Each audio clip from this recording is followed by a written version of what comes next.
हमारे गांव की एक औरत जो हर साल एक बच्चा पैदा करती थी, उसकी आज तक शादी नहीं हुई थी और ना ही उसके आसपास कोई जाता था।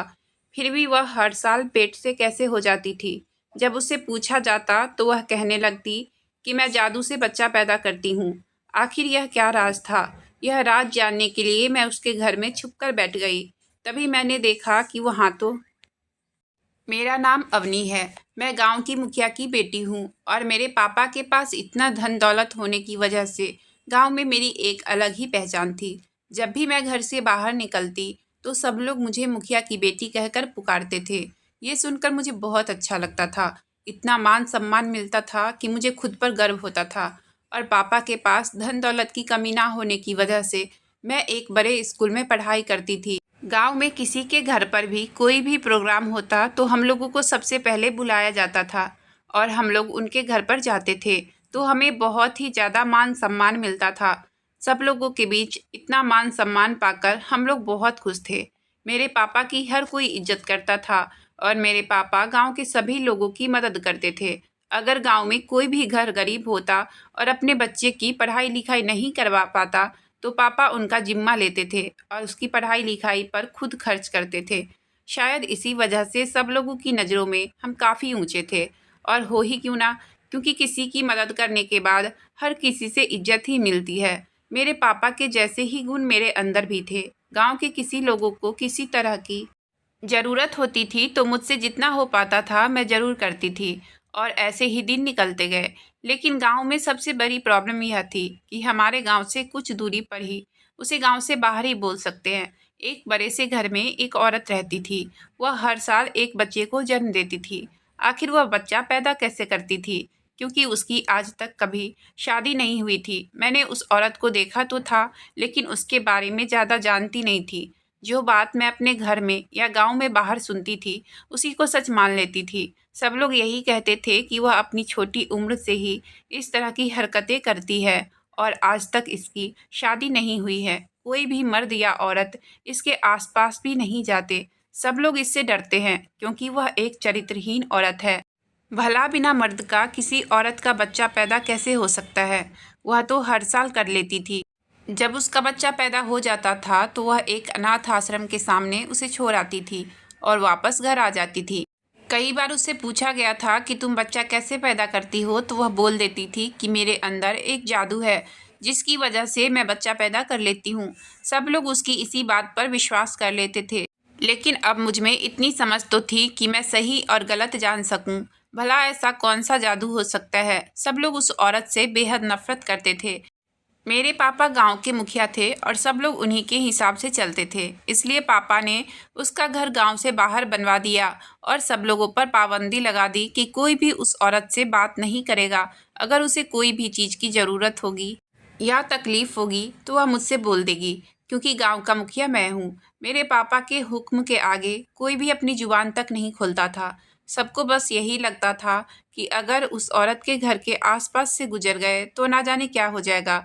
गांव में किसी भी तरह का प्रोग्राम होता तो उस औरत को हमेशा उससे वंचित रखा जाता, क्योंकि उसे कोई बुलाता भी नहीं था और शायद वह आना भी नहीं चाहती थी, क्योंकि अगर वह आ जाती तो लोग उसके बारे में तरह तरह की बातें बनाते। कोई उससे बात तक भी नहीं करता था। लोग उसे हमेशा दूर भगा देते। शायद इसी वजह से वह सबसे दूर रहना चाहती थी। लेकिन कहीं न कहीं मेरे अंदर आज भी उस औरत के लिए दया थी, क्योंकि मैं नहीं मानती थी कि ये कोई जादू करती है और ना ही वह चरित्रहीन हो सकती है। भला वह चरित्रहीन कैसे हो सकती है? हमारा गांव ज़्यादा बड़ा नहीं था। एक छोटे से गांव में बहुत कम घर थे और उसी गांव में मेरे पापा मुखिया थे और सब लोगों को उस घर के आसपास जाने से मना कर रखा था। तो फिर वह औरत बच्चा कैसे पैदा कर सकती है? क्योंकि अगर वह चरित्रहीन होती तो उसके पास हर मर्द का आना जाना रहता। लेकिन कोई उसके पास जाना तो दूर, उसकी शक्ल भी नहीं देखता। तो भला ऐसा कैसा जादू हो सकता है? लेकिन मैं इन सब बातों में अपना दिमाग भी नहीं लगा सकती थी, क्योंकि मुझे पापा ने साफ मना कर दिया था कि अगर उस औरत के बारे में कहीं भी जिक्र हो रहा हो तो मैं उस जगह से दूर हो जाऊं। इसलिए मैं अपने पापा की बातों को कभी भी टाल नहीं सकती थी और उस औरत को भी नहीं बुला पा रही थी। उसका चेहरा मेरी आंखों के सामने बार बार आता रहता था। दरअसल एक दिन मैं बाजार माँ के साथ किसी काम से गई थी तो मैंने देखा कि वह औरत भी वहीं पर कुछ सामान खरीद रही थी। पहले तो मैंने उस औरत को नहीं पहचाना, लेकिन जब मेरी माँ और कुछ औरतें उसके बारे में अजीब सी बातें करने लग गई, तब मुझे समझ में आया कि वह वही औरत है जिसका जिक्र अक्सर पूरे गांव में होता रहता है। तभी इसे देखकर मेरी माँ और सब लोगों ने अपने चेहरे को अजीब तरह से कर लिया था। मैंने उस औरत को बड़ी ही गौर से देखा। मुझे कहीं से भी वह औरत गलत नज़र नहीं आ रही थी। उसके चेहरे पर जो मासूमियत थी वह साफ बयां कर रही थी कि वह औरत एकदम साफ सुथरे दिल की है। उसकी आंखों में ना जाने कितना दर्द भरा था। मेरा मन था कि जाकर सब कुछ उससे पूछ लूं और उसके मन को हल्का कर दूं, लेकिन साथ में माँ होने की वजह से और गांव में पापा के डर होने की वजह से मैं उस औरत के पास भी ना जा सकी। मैं दूर खड़ी उस औरत के चेहरे को बड़ी गौर से देखती रही। उसके चेहरे पर पसीना था और चेहरा बिल्कुल लाल पड़ा हुआ था। वह अगर ज़्यादा देर वहाँ पर रुकी रही तो लोग उसे ताने से ही मार डालेंगे। वह घबराई सी लग रही थी। उसने जल्दी जल्दी कुछ सब्जी ली और अपने घर की तरफ दबे कदमों से भाग गई। उसकी चाल में भी साफ दिखाई दे रहा था कि वह न जाने कितने दुखों को अपने अंदर लिए दबा रही है। अब तो मेरे अंदर भी एक तरह से जुनून जाग चुका था कि मुझे उस औरत के बारे में पूरी सच्चाई जाननी ही होगी, वरना पता नहीं क्या हो जाएगा। मुझे अब सब कुछ जानना ही था। एक रोज मैं अपनी सहेलियों के साथ खेल रही थी। उनमें से एक सहेली का घर उस औरत के घर से थोड़ी दूरी पर था। मैंने उससे पूछा कि क्या वह औरत सच में कोई जादू टोना से बच्चा पैदा करती है। तभी मेरी सहेली कहने लगी कि हाँ, क्योंकि गांव का कोई भी मर्द उसके आसपास भी नहीं जाता और मुखिया जी ने भी तो साफ मना कर रखा है, तो हम लोगों को उसके बारे में बात नहीं करनी चाहिए, क्योंकि अगर किसी ने हम लोगों को उसके बारे में बात करते हुए सुन लिया तो बेवजह मुखिया जी से हम लोगों को डांट पड़ेगी। गांव में बड़े भी उसकी बात नहीं कर सकते, तो हम बच्चों को तो कोई हक नहीं है। खैर, मैंने उसकी बात मान ली और अपने खेल में लग गई, लेकिन मेरा ध्यान उस औरत के ऊपर ही था। उसका दुख भरा चेहरा मेरे सामने आ रहा था। मैं चाहकर भी उसकी मदद नहीं कर पा रही थी, लेकिन उस औरत ने मेरी तरफ जरा भी नहीं देखा था। अगर वह मेरी तरफ देखती या मेरे साथ बात करने की कोशिश करती तो शायद मैं उससे पूछ भी लेती, लेकिन मेरे साथ गांव की औरतें और माँ होने की वजह से उसकी इतनी हिम्मत ना हुई और वहाँ पर खड़े लोग उसे इस कदर ताने दे रहे थे मानो वो उन सब से बचकर बस निकलना चाहती हो। शायद इसलिए वह दबे पाँव भाग गई होगी। मुझे जरा भी विश्वास नहीं हो रहा था कि वह औरत ऐसी हो सकती है। जिस तरह गांव के लोग उसके बारे में बोल रहे हैं, वह इतनी बेशर्म नहीं हो सकती, क्योंकि अगर वह औरत इतनी ही बदचलन होती तो उसके चेहरे पर यह मायूसी और दुख नहीं होता, बल्कि एक अजीब ही रौनक होती। उसे किसी का डर ना होता, क्योंकि कोई भी ऐसी औरत अपने बारे में गलत नहीं सुन सकती, उनका सामना करती है। लेकिन वह औरत तो कभी भी किसी को जवाब तक नहीं देती थी। मुझे उस औरत पर जितनी दया आ रही थी, उतनी तो शायद आज तक मुझे किसी पर भी नहीं आई थी। लेकिन मेरी उम्र भी छोटी थी। अगर मैं अपने पापा के खिलाफ जा सकती हूँ, तो गांव का कोई भी इंसान उनके खिलाफ जा सकता है। इसी डर से मैं कुछ ना कर सकी, क्योंकि पापा ने मुझसे साफ मना कर रखा था कि जब तक मैं जिंदा हूँ, मेरे हिसाब से ही सब कुछ होना चाहिए। और वैसे भी हमारे गाँव में हमारी जो इज्जत थी, उसे मैं मिट्टी में नहीं मिलाना चाहती थी। लेकिन मैं उस औरत के बारे में बिना सच जाने भी चुपचाप नहीं बैठ सकती थी। ऐसे ही सोचते सोचते कुछ दिन निकल गए। एक दिन हमारे गांव में भारी बारिश हुई, जिसकी वजह से हम जिस रास्ते से स्कूल जाते थे वह रास्ता पूरी तरह से बंद हो चुका था, क्योंकि उस रास्ते में पूरी तरह से पानी भर चुका था। वहां से जाने के लिए किसी तरह की व्यवस्था नहीं थी, इसलिए हमें दूसरा रास्ता बदलकर स्कूल की तरफ जाना पड़ा। दूसरा रास्ता उस औरत के घर के पास से ही निकलता था। दरअसल पहले हम उसी रास्ते से स्कूल जाते थे, लेकिन मेरे पापा ने पूरे गांव में घोषणा करवा दी कि उस औरत के घर के पास से जो रास्ता जाता है, उस रास्ते से कोई भी आना जाना नहीं करेगा, और हम बच्चे को भी स्कूल जाने के लिए उस रास्ते का इस्तेमाल करना बंद करवा दिया और दूसरे रास्ते से हमें स्कूल जाने के लिए बोल दिया गया। दरअसल ये दूसरे रास्ते से स्कूल जाने में काफ़ी वक्त लगता था, लेकिन फिर भी पापा का आदेश था तो सब लोगों को मानना ही था। लेकिन अब बारिश की वजह से उस रास्ते में पानी भर गया और बिल्कुल भी जाने के लिए जगह नहीं थी। इसलिए हम लोगों ने उस औरत के घर के पास वाले रास्ते से जाने का सोचा। लेकिन मेरी सहेलियां तो उस रास्ते से नहीं जाना चाहती थी। वह कहने लगी कि जब तक हमारे घर वाले नहीं बोलेंगे तब तक हम उस रास्ते से नहीं जाएंगे। अगर तुम्हें जाना है तो तुम चली जाओ। मैं अपना स्कूल नहीं छोड़ना चाहती थी, इसलिए वह लड़कियां तो वापस अपने घर चली गई और मैं उसी रास्ते से स्कूल की तरफ बढ़ने लगी। मेरे मन में जरा भी नहीं था कि आज जो मैं देखूंगी उसे देखकर तो मेरी पूरी जिंदगी पलट जाएगी। जब मैं स्कूल के लिए उस रास्ते से जाने लगी तो मैंने देखा कि वह औरत अपने घर की छत पर बैठी रो रही है। अचानक से मेरी नज़र उस औरत के ऊपर पड़ी। उसे रोता देख मैं खुद को जैसे रोक ही नहीं पा रही थी।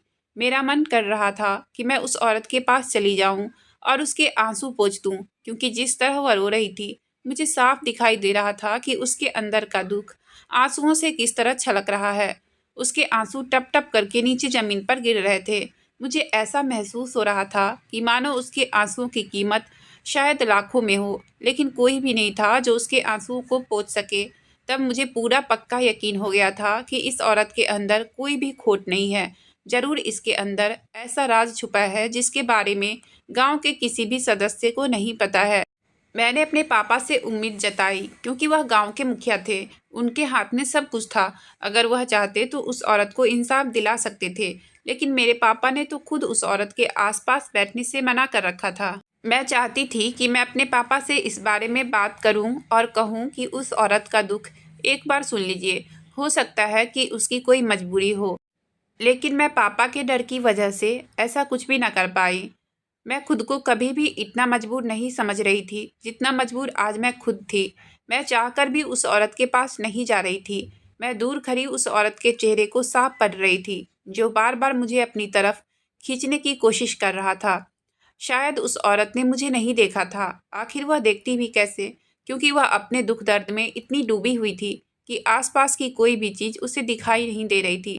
उसकी आंखों में आंसू इस कदर बढ़ रहे थे मानो कि बाढ़ ही आ जाएगी। लेकिन मैंने जैसे तैसे खुद के कलेजे पर पत्थर रखा और स्कूल की तरफ बढ़ने लगी, क्योंकि अगर मैं ज़्यादा देर वहाँ पर रुकती तो उस औरत के आंसू मुझे अपनी तरफ खींच लेते और उसके बाद तो पूरे गांव में हंगामा हो जाता। इसलिए मैं जैसे तैसे स्कूल पहुंची, लेकिन उस औरत का रोता हुआ चेहरा मेरी आंखों के सामने से जा ही नहीं रहा था।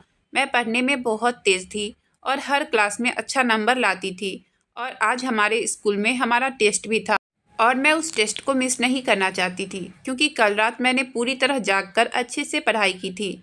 लड़कियां दूसरे रास्ते से जाने के डर से अपने अपने घर चली गई, लेकिन मुझे वह टेस्ट देना था, इसलिए मैंने वह रास्ता अपनाया और स्कूल आई। लेकिन मुझे कहाँ पता था कि मैं टेस्ट ही नहीं दे पाऊंगी, क्योंकि मेरा दिमाग तो उस औरत के पास ही था।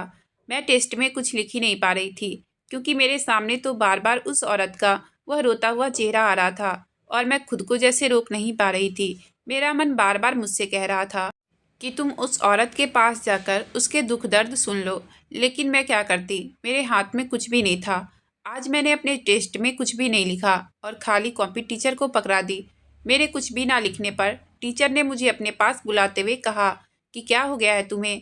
तुम आज तक कभी भी किसी भी टेस्ट में पहले स्थान पर ही आई थी, लेकिन आज तुमने पूरी कॉपी को खाली छोड़ दी। जिस तरह टीचर मुझसे पूछ रही थी, मेरे मन में एक बार के लिए तो ज़रूर आया था कि मैं उस औरत के बारे में टीचर से कह दूं, लेकिन फिर मेरे मन में आया कि टीचर भी इसी गांव की है, और अगर उन्हें पता चला कि उस औरत को लेकर मेरे मन में तरह तरह के ख्याल आते हैं तो वह बात पापा तक पहुंच जाएगी और उसके बाद पापा मुझ पर बहुत गुस्सा करेंगे। इसलिए मैंने अपनी तबीयत खराब होने का बहाना बनाया और छुट्टी होने के बाद अब मैं उसी रास्ते से वापस नहीं आना चाहती थी, क्योंकि सुबह जब मैंने उस औरत का वह हाल देखा था तो अभी तक मैं खुद को संभाल नहीं पाई थी। अगर दोबारा से वह औरत मेरे सामने आ जाती तो मैं खुद को रोक नहीं पाती। इसलिए मैं पानी वाले रास्ते से निकलकर घर की तरफ चल पड़ी और घर पहुंचकर मेरे भींगे हुए कपड़े देखकर माँ ने कहा कि क्या हुआ, तुम इस तरह भींग कैसे गई। तभी मैंने माँ से कहा कि वह रास्ता बारिश की वजह से पूरी तरह पानी से भरा हुआ है। मेरे पापा भी वहाँ बैठे थे। वह कहने लगे कि बेटा, तुम अपने टीचर से मुझे फ़ोन करवा देती तो मैं गाड़ी तुम्हें भेज देता लाने के लिए। मैंने पापा से कहा नहीं पापा, मैं ठीक हूँ, कोई बात नहीं। इतना कहकर मैं सीधा अपने कमरे में चली गई और कपड़े बदलने के बाद बिल्कुल गुमसुम सी बैठ गई, क्योंकि अभी तक उस औरत का चेहरा मेरी आंखों के सामने से हटा नहीं था। बार बार मुझे वह औरत ही दिखाई दे रही थी। मेरे मन में सिर्फ यही चल रहा था कि अगर मुझे एक बार पापा इजाज़त दे दें तो मैं उस औरत से जाकर उसका हाल पूछ लूँ। खैर मैं क्या कर सकती थी। दूसरे दिन हमारे गांव में यही चर्चा चल रही थी कि वो औरत आज फिर से पेट से हो गई है। सब लोगों के मन में जो जो आ रहा था वह बोले जा रहे थे। कोई उसे डायन तो कोई चरित्रहीन बोल रहा था, कोई उसे इतनी गंदी गंदी गालियां दे रहा था कि मुझसे भी सुना नहीं जा रहा था। अब तो मेरे मन में और भी सवाल पैदा होने लगे कि वह औरत फिर से पेट से कैसे हो गई। अब तो मुझे भी लगने लगा कि जरूर कोई न कोई राज है। तभी मैंने सोचा कि जो होगा वह देखा जाएगा। मुझे यूं हाथ पर हाथ रखकर नहीं बैठना चाहिए। आज रात को मैं उस औरत के घर में छुपकर बैठूंगी और पता लगाऊंगी कि आखिर वह औरत रात को ऐसा क्या करती है जिसकी वजह से वह ऐसे पेट से हो जाती है। और रात होते ही मैंने अपने बिस्तर के ऊपर कुछ तकिए लगाए और ऊपर चादर लगा दी ताकि सबको लगे कि मैं सो रही हूँ। और मैं छुपते छुपाते घर से बाहर चली गई। रात को अंधेरे में किसी को भी पता नहीं चला कि मैं कहीं जा रही हूँ, क्योंकि सब लोग अपने अपने घरों में थे। मैं छुपते छुपाते जैसे तैसे उस औरत के घर में पहुंची और घर के एक कोने में छुपकर बैठ गई। लेकिन मुझे वह औरत कहीं भी दिखाई नहीं दे रही थी। थोड़ी देर बाद उसके घर का दरवाज़ा खुला और उसके बाद जो इंसान अंदर आया उसे देखकर तो मेरी रूह कांप गई थी। मैं जैसे खुद को संभाल नहीं पा रही थी। मेरा पूरा बदन पसीने से लथपथ हो गया और मेरी आंखों से आंसू छलक रहे थे। अब मुझसे ज़्यादा देर रहा नहीं गया। मैंने देखा कि वह इंसान और कोई नहीं बल्कि मेरे पापा थे। उन्होंने दरवाज़ा बंद किया और सीधा अंदर की तरफ आने लगे। रसोई घर से वह औरत जब बाहर निकली तो पापा ने उसका हाथ पकड़ा और उसे गले से लगाते हुए कमरे के अंदर लेकर जाने लगे। अब जो कुछ मैंने देखा था वह तो मेरी समझ से बाहर था। अब मैं अकेली क्या कर पाती, इसलिए मुझे जो उस समय सही लगा मैंने वही किया। मैं उस कोने से बाहर निकली और पूरे गांव वालों को इकट्ठा किया और उसे घर के अंदर लेकर गई। सब लोगों को अचानक वहां पर देखकर वह दोनों ही घबरा गए। तभी मैं उस औरत के पास गई और उससे बड़े ही जोश भरी बातों से कहने लगी कि जो कुछ भी है वह सब कुछ सच सच बता दे। पापा बड़ी बड़ी आंखें निकालते हुए कहने लगे, मेरी बिना परमिशन के तुम लोग अंदर कैसे आए, और वह भी इस घर के अंदर। पूरे गांव वालों ने अपनी गर्दन झुका ली, लेकिन मैं डरने वाली नहीं थी। मुझे सब कुछ समझ में आ गया था। मैंने पापा से कह डाला कि जो बात है वह सच सच बता दे। तभी पापा ने अपने हाथ जोड़ लिया और कहने लगे कि मुझे माफ़ कर दो। दरअसल मैंने गांव का मुखिया होने का फ़ायदा उठा लिया। यह औरत जब 12 साल की बच्ची थी तभी इसके माँ बाप गुजर गए थे और यह मेरे दोस्त की बेटी है। तब से मैं इसके साथ ज़बरदस्ती करता हूँ और इसके साथ रंगरलियाँ मनाता हूँ। मैं इसे इस गांव में ले आकर छोड़ दिया और इसे हर साल पेट से कर देता हूँ और लोगों को मुझ पर शक ना हो इसलिए मैंने गांव से दूर इसका घर बनवा दिया और इसे बड़े ही डरा धमका कर रखने लगा कि तुम्हें जब भी लोग कोई पूछे तो तुम बोल देना कि तुम जादू से बच्चा पैदा करती हो। और मैं इस औरत के साथ अपनी रंगरलियाँ चालू रखता था। इतने सालों तक मैं इसके साथ यही सब करता रहा। लोगों को यही गलत लगती थी और मैंने सारे गांव में यह घोषणा भी करवा दी कि इसके घर के आसपास कोई नहीं जाएगा ताकि मैं पकड़ा ना जाऊं। इसलिए मैंने इसे अपने मनोरंजन के लिए यहाँ पर रख रखा था। पापा की ऐसी बातें सुनकर मुझसे रहा नहीं गया। मेरे मुंह में जो आया मैंने कह दिया। मैंने कहा कि कल को अगर मुझे भी कोई मनोरंजन का साधन बनाता है तो क्या आपकी आंखों में एक बार के लिए भी आंसू नहीं आएंगे। यह सुनकर पापा की हालत खराब हो गई। उन्होंने अपने घुटने टेक दिए और उनकी आंखों से आंसू बहने लगे। अब मैं ज़्यादा कुछ ना बोल पाई। मैं उस औरत के दर्द भरे चेहरे को देख रही थी। मैंने उस औरत से कहा कि मैंने आपको आज़ाद करवा दिया, अब आप अपनी ज़िंदगी जी सकती हैं। वह औरत कुछ ना बोली और चेहरे पर मुस्कान लिए अपने ऊपर कपड़े डाले और उस गांव से निकल गई। मैंने उस औरत को नर्क भरी ज़िंदगी से निकाल दिया था। गांव वालों ने मेरी सराहना की। मैंने पापा को पुलिस के हवाले कर दिया। अब एक रोज़ मैं अपने कमरे में बैठी सोच रही थी कि गांव वालों की तरह मैं भी उस औरत को गलत समझती तो शायद पूरी उम्र वह मेरे पापा की शिकार बनी रहती। लेकिन मैंने हिम्मत करके जो सच्चाई सबके सामने लेकर आई थी वह सराहनीय थी। मैं पढ़ लिख कर एक ऑफिसर बनना चाहती हूँ ताकि आगे भी मैं इन कुरीतियों को दूर कर सकूँ।